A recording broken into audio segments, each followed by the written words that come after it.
آدمی سوچتا کچھ ہے ہوتا کچھ ہے. یوں تو مجھے مدت سے علم ہے جو کچھ ہونے والا ہے.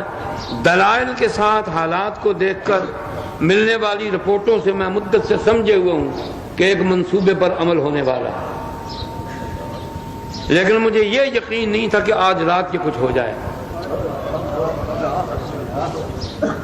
کیونکہ آدمی کو علم غیب نہیں ہے، وہ تو اسی کے پاس ہے جو کائنات کا خالق ہے. میں آپ کو بتا نہیں سکتا کہ میں اس حادثے پر کیا کچھ کہنا چاہتا ہوں، میرے بس میں نہیں ہے. کیونکہ دو ہی صورتیں ہیں کہ یا تقریر کروں اور آپ کو کسی سے لڑوا دوں، خون بہے اور جی بھر کر کے بہے. شاید یہ بھی ہو جائے آپ میں ہمت نہیں ہے. میں صاف کہتا ہوں آپ میں تاب نہیں ہے. اگر آپ کی اور مجھے گستاخی معاف فرمائے علماء کرام کی 60 برس کی سستی اور غفلت نہ ہوتی تو یہ روزے بد دیکھنا نہ پڑتا. جو کہنے کی بات تھی وہی نہیں کہی گئی، اور جس چیز پر گفتگو کرنا میں اپنے ایمان کے لحاظ سے صحابہ کی توہین سمجھتا ہوں، پوری قوت 50 سال اس پر لگی. مجھے آپ بتائیں کتے سے، بچھو سے، سانپ سے کبھی مناظرہ کیا جاتا ہے؟ بولیے کتے کا علاج کیا ہے؟ بولو کیا علاج ہے کتے کا؟ ڈنڈا. سانپ اور بچھو کا کیا علاج ہے؟ کوئی الو کا پٹھا ہوگا جو ان سے مناظرے کی گفتگو کرے. میرے باپ نے پنجاب اور ہندوستان میں مرزائیوں سے مناظرہ بند کرایا. دیوبندیوں کو کہا کہ مناظرہ مت کرو، اب میں دوسری طرح مناظرہ کروں گا. یا برطانیہ مجھے قادیان میں کانفرنس کی اجازت دے، ورنہ میں اعلان کرتا ہوں ضیاء الدین کا بیٹا کہ ہندوستان کی سرزمین پر کسی گاؤں میں کسی گوشے میں مرزائیوں کا جلسہ نہیں ہونے دوں گا. پھر نہیں ہوا، پھر نہیں ہوا. پھر فقیر اور غریب رضاکاروں نے جوتے کھا لی، ڈنڈے کھا لی، مرزائیوں کا جلسہ نہیں ہو سکا. بات سمجھے؟ ہمارے مبلغین نے، مناظرین نے اپنے علم کی داد وصول کرنے کے لیے، قابلیت کا مظاہرہ کرنے کے لیے، بظاہر دین کی تائید کے لیے بہت کچھ کیا. میں یہ نہیں کہتا ان کی نیت خراب تھی، نیت صحیح تھی، لیکن ایک صحیح کام کے لیے بھی اگر رستہ غلط اختیار کیا گیا نتیجہ غلط نکلا. کام دین کا تھا، رافضیت سے مناظرہ دین کا کام تھا، لیکن طریقہ غلط اختیار کیا گیا نتیجہ غلط نکلا. گربا کشتن روز اول، اگر بلی گھر میں پھیرے شروع کر دے، مرغیوں کے بچے چوزے ہوں، کبوتر دڑبوں میں بس رکھے ہوئے ہوں، بلی نہیں چھوڑے. باہر ڈیروں پر رہتے ہو، بگیاڑ، بھیڑیا جس کو نہر کہتے ہو، وہ بکریوں کو نہیں چھوڑے گا. اس کا علاج پہلے دن سوچو. علاج پہلے دن غلط ہوا. بکریوں کی بو سونگ کر بھیڑیے آتے رہے، بھیڑیاں اور بکریاں کھاتے رہے. آپ شی شی کر کے عورتوں کی طرح چپ ہو گئے. بلی آتی رہی، کبوتر اور بکری مرغیوں کے چوزے کھاتی رہی، وہ پل کر کے موٹی ہو گئی. اس کو خون کی لاگ پڑ چکی ہے، اس کو خون کی لت پڑی ہوئی، وہ کیسے معاف کر دے؟ یہی حال رافضیوں کا ہے.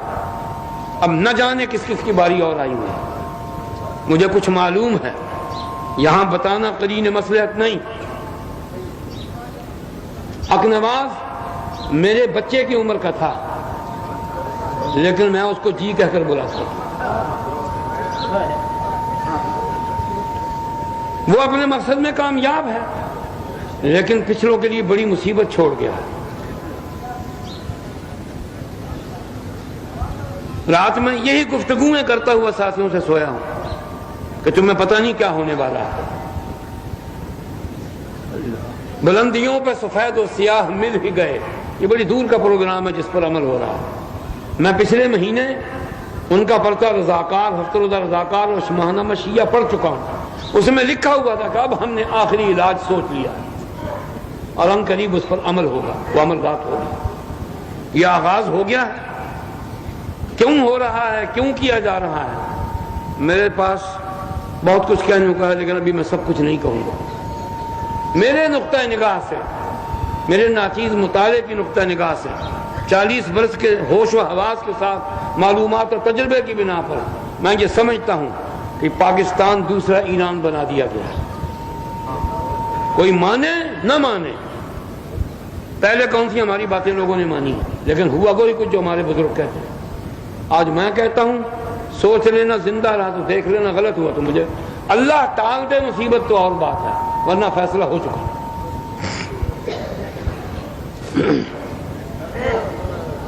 ہر ابلیسی قانون، ہر شیطانی ضابطہ صرف میرے لیے، ان کے لیے ہے. جو سچ کہنے والے ہیں ان کے لیے. ابلیس کے شاگردوں کے لیے کوئی قانون نہیں. دروازہ کھلا ہے. رنگ لائی ہر طرف، رنگ لائی ہر طرف باد بہاری اے اسیر. رنگ لائی ہر طرف باد بہاری اے اسیر، گل ہیں بلبل کے لیے داغ جگر میرے لیے. رنگ لائی ہر طرف باد بہاری اے اسیر، گل ہیں بلبل کے لیے داغ جگر میرے لیے. جہاں ہم نے بات کی مولانا سنبھل کر بولیے، آپ کو رپورٹیں بڑی خطرناک ہیں. اچھا جی، بہت اچھا. کیوں کہ ہم سلطانہ ڈاکو کے شاگرد ہیں، اور جو ابو بکر سے لے کر شاہ ولی اللہ تک بھونکیں ان کے لیے رواداری اختیار کیجیے.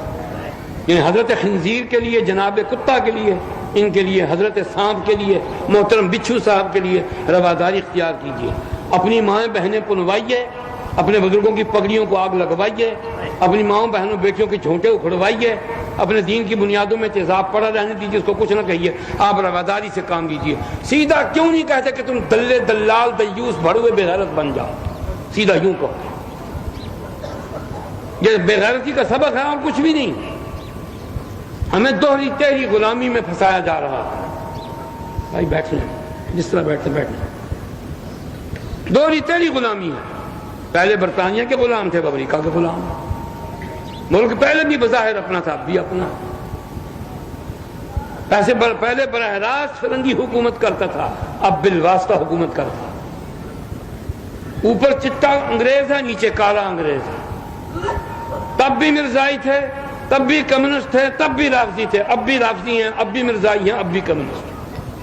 کوئی فرق نہیں ہے، کوئی فرق نہیں ہے. ہمارے لیے کوئی فرق نہیں، امت محمدیہ کے لیے کوئی فرق نہیں، 1.25 لاکھ صحابہ کے ماننے والوں کے لیے کوئی فرق نہیں. نبی کی 13 بیویاں، 6 نواسے نواسیاں، 4 بیٹیاں، 3 بیٹوں کے ماننے والوں کے لیے کوئی فرق نہیں. فرق ان کے لیے ہے جن کو کوٹھیاں ملی ہوئی ہیں، 2.5% ہو کر جن کو 75% ملازمت پر قابض بنایا گیا ہے، مسلمانوں کے حقوق تباہ کرنے کے لیے ان کی موت.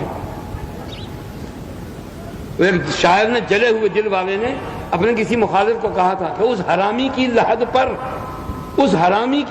پر رات دن ہنڈا جلے اور بر مزار ماں غریبہ نے چراغے نے گلے. قصہ وہ ہے، اس حرامی کی لحد پر رات دن ہنڈا جلے اور بر مزار ماں غریبہ نے چراغے نے گلے. ہم تو تیری غلامی میں ہیں، پھر بھی حکم کیا آتا ہے؟ ذرا سنبھل کر، ذرا بچ کر، حالات بڑے نازک ہیں. ان کے لیے کوئی حالات نازک نہیں، صرف ہماری خاطر حالات نازک. کیونکہ ہمارے پاس بمبار طیارے ہیں، ٹینک ہیں، ہیوی توپیں ہیں، کلاشن کوفیں ہیں، آرمڈ کاریں ہیں، ہمارے پاس فوجیں ہیں، بہت کچھ. ہمارے پاس کیا ہے؟ ہمارے پاس گاجر مولی بھی اپنی مرضی سے ہم خرید نہیں سکتے. ہم تو اپنی مرضی سے صحیح مسجد میں خطابت اور امامت بھی نہیں کر سکتے. اس ملک کا باشندہ ہو کر ہم اپنی مرضی سے کسی چوک میں تقریر نہیں کر سکتے. اتنی آزادی ہے.